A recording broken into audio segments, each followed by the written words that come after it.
আজকে আমরা রান্না করব বেগুন দিয়ে ইলিশ মাছের ঝোল।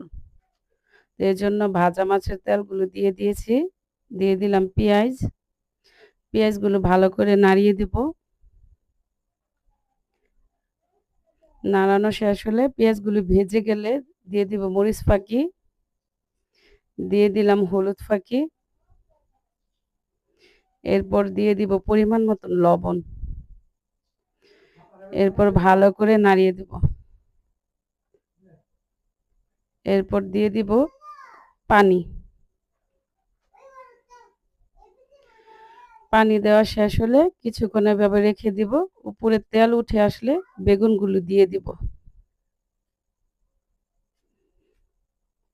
এরপর ভালো করে নাড়িয়ে দেব।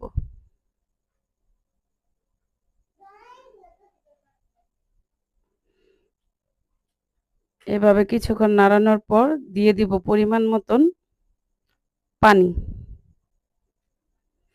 এভাবে কিছুক্ষণ চুলায় রেখে জাল দিতে থাকবো।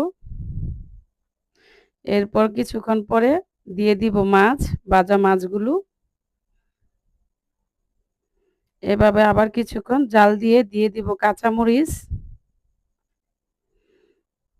কাঁচামরিচ দেওয়া শেষ হলে কিছুক্ষণ এভাবে চুলায় রেখে দিব। এরপর হয়ে যাবে আমাদের ঝোল রান্না।